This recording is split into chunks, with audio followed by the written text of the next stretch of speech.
We start with the award-winning Herald. They're just mirroring some of the stories that we've carried in this hour on the Morning Rush. Police begin training ahead of festive season. Breathalyzer roll out.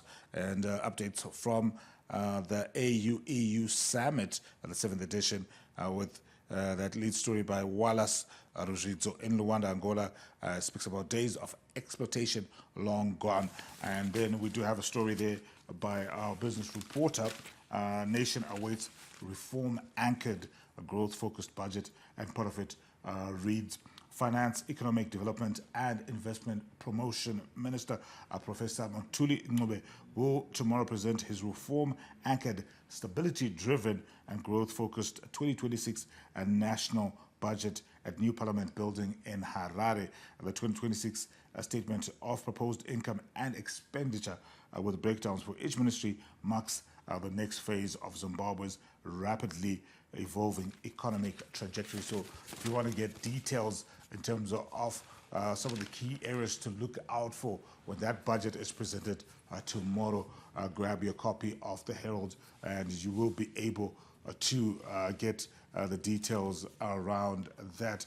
We also have a story in the Herald. First Lady pays tribute to Archbishop Mutuma Maja with images of Amai just going to pay her condolences there for the late Archbishop Paul Maja.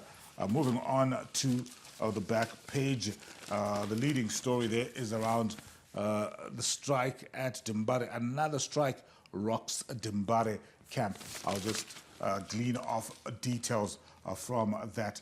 Veronica Gwaze putting pen to paper on this particular story, and it reads, some things just never seem to change at a time when their attention should be shifting from their survival in the Castle Premier Soccer League to defending their Chibuku Super Cup title. Another strike action has rocked the Dynamos camp, and as has been the case on previous occasion, it is centered on disgruntled players demanding their long outstanding signing on fees as well as winning bonuses. So same old story ahead of the Chibuku Super Cup final between Dynamos and Triangle.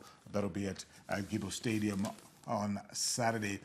Dynamos, they've won the last two Chibuku Super Cups and are targeting a rare three-peat.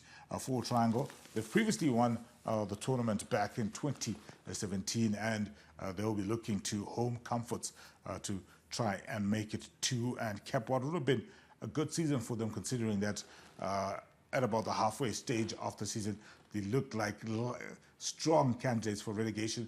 They were able to survive on the final day with a point against their Eastern Region rivals, Greenfield, and now they are 90 minutes away from potentially lifting a cup, a trophy in what could be a good finish for their season. Looking at the other stories, just more reaction to the Soccer Stars calendar, 2 in a row for Soccer Stars trio. That's Emmanuel Jalai, Taima Machope, and Ishe Aneshu Mauchi. And also a story there around the cricket by Tinashe Kusema. It reads Chevrons to play a waiting game. And the story goes, Zimbabwe will have to wait until tomorrow when host Pakistan take on Sri Lanka to find out whether they've made it into this weekend's final or book an early flight home. This comes after yet another lifeless performance with the bat as Sri Lanka steamrolled to a 9-wicket victory over Zimbabwe at Rawalpindi Cricket Stadium yesterday. So that is the stories that are making headlines in the Herald. Today we also have a pull out of our finance and business. Namib Minerals' 400 million investment plan gathers steam.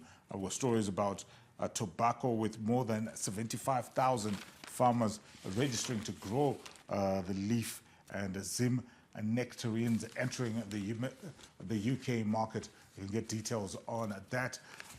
Diving over to our tabloid, the H Metro, it says top elite school could collapse, a latest High Court ruling a dagger in the heart. And also our brave fighter who's battling cancer is now coming home. And just on the leading story there, written by Fidelis Munyoro, a chief court reporter, and it reads, No Stakes Academy, once a beacon of elite private education in this country, now faces financial ruin and asset seizure. This follows a High Court ruling against the institution and a crushing summary judgment in a case involving over $300,000 in unpaid loans. So those are some of the details. One of the stories as well, Maskedi granted a $50 bail amid moves to settle the GOAT's case out of court. So you can get details on that. And this one, just another more reaction to the Soccer Stars calendar.